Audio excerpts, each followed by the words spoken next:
Mr. President, The senator from Georgia.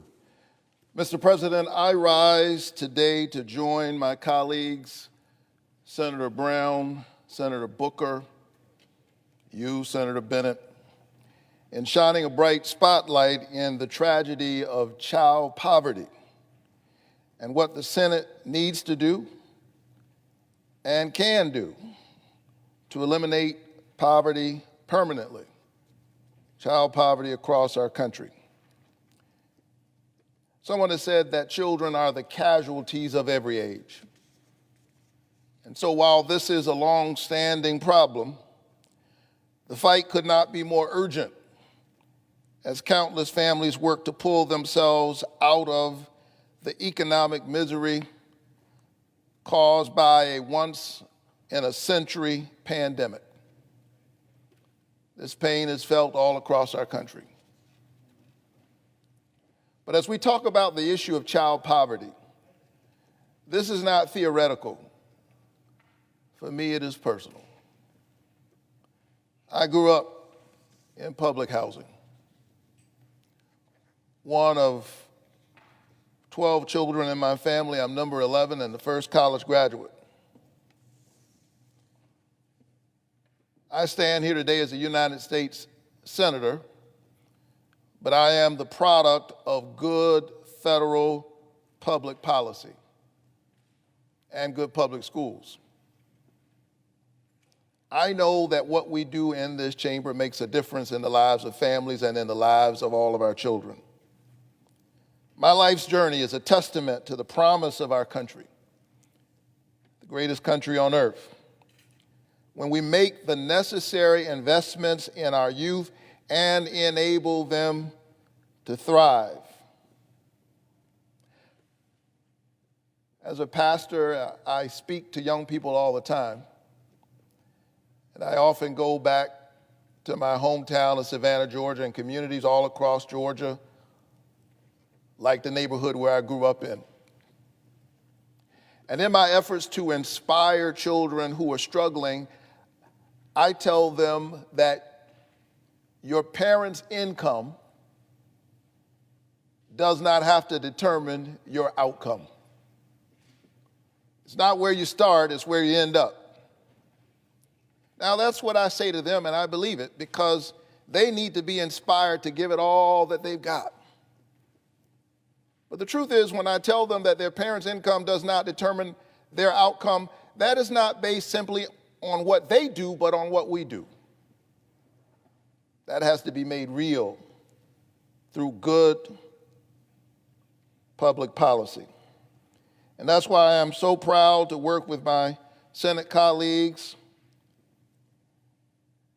And I was so happy to join this United States Senate at such a critical time in our country.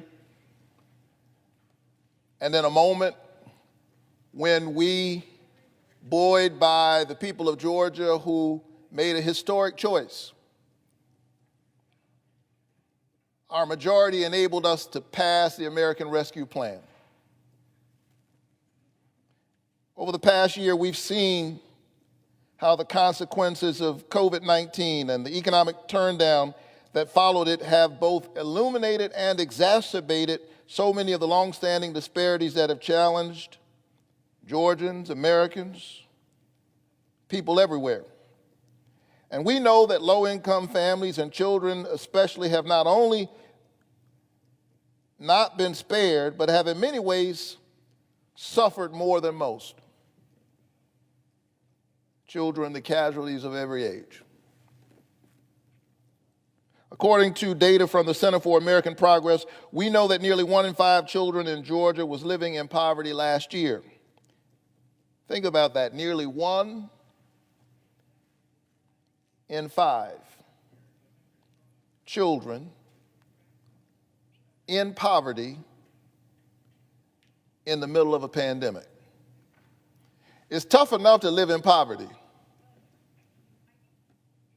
but it's even tougher to live in poverty in the middle of a pandemic. And what could be tougher than being a child in poverty in a pandemic? And another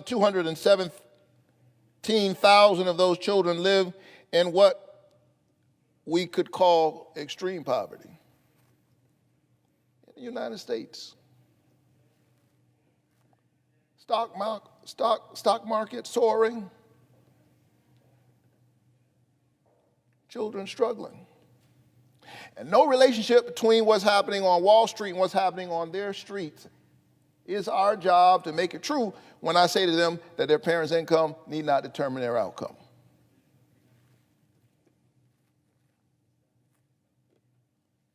I don't know about anyone else,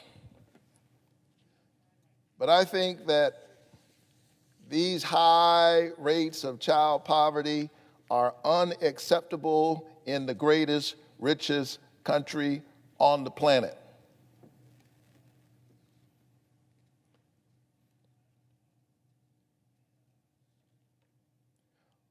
Often we tell our children to stay on the right road, to stay out of trouble. And we should. Stay focused. But we ought to spread that net of responsibility. The truth is, poverty is its own violence. Poverty is a violence that traumatizes the mind, oppresses the body, and bruises the human spirit. And so that's why the American Rescue Plan is so necessary, so important, so historic. And I'm glad that Senators Booker, Brown, and Bennett, I feel a little left out, the odd guy out here. I'm glad that we were able to push through in the American Rescue Plan a landmark expansion of 2 tax credit programs, the child tax credit and the earned income tax credit. And now I'm calling on all of my Senate colleagues to join us in making these expansions permanent. By increasing the child tax credit, thousands more dollars a year will flow into the pockets of the children and families who need it most, cutting poverty, child poverty, nationwide in half. In Georgia, more than 1 million families with children will benefit from the increased tax refund. And it will lift more than 171,000 Georgia children out of poverty. Those are my neighbors and yours. Those are kids around my church and who attend my church. And so I want to be clear. Not only were we able to expand the tax refund so that more families are getting more money, but we were able to do so in such a way that it gives families a monthly cash payment, providing greater financial security. This is going to be a game changer for so many families, especially those that previously did not qualify for the credit when it was used just to offset taxes already owed to the government. Prior to this expansion, we had folk who were too poor to get our help. Something wrong about that. Too poor to get our help. This expansion corrects that. And now we're putting dollars directly in the hands of the families who need it the most. And in the COVID package, we were able to strengthen the earned income tax credit, nearly tripling the maximum tax refund allowed for qualifying workers. Because we have to make sure childless families in our communities also have the support they need to pay their rent, keep food on the table, and more to keep our community strong. Taken together, expanding and extending these programs is a major move toward eliminating child poverty and poverty in general once and for all in Georgia and all across our country, but it's still not enough to truly tackle the issue.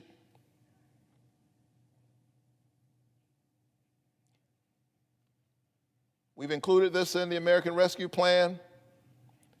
Now we must make it permanent. As so often is the case, the right thing to do is also the smart thing to do. This will not only help these families, it will help the American economy. I'm just old enough to remember when they started talking about trickle-down economics.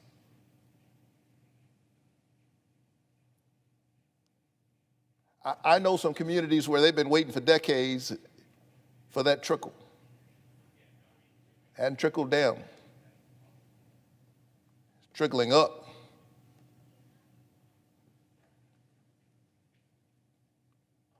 The right thing to do is often the smart thing to do. When we help these families, it's actually good economic policy. Because when you help poor families with children, they buy things like food, baby diapers, a coat for their kid, and it helps the American economy.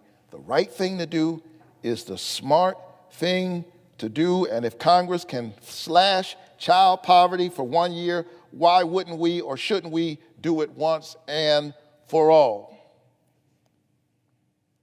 And so I urge the Senate to stand up and do this work in this moral moment in America. In just a few days, I'll go home and I'll stand up and I'll preach on Easter Sunday morning. And this year, as it turns out, Easter is on April 4th. It is the anniversary of Dr. King's death. And so I'll be thinking about Dr. King as I preach this coming Easter, because Dr. King spent his last birthday, January 15, 1968, in his office at our church, among other things, planning the Poor People's Campaign, trying to organize us and get us ready to stand up against poverty. He spent his birthday thinking about other people's children because he understood that his children would not be okay until other people's children were okay. April 4th is his birthday. April 4th is also Easter this year. Let's make these tax credits permanent and resurrect hope and possibility and promise for all of America's children. Mr. President, I yield the floor.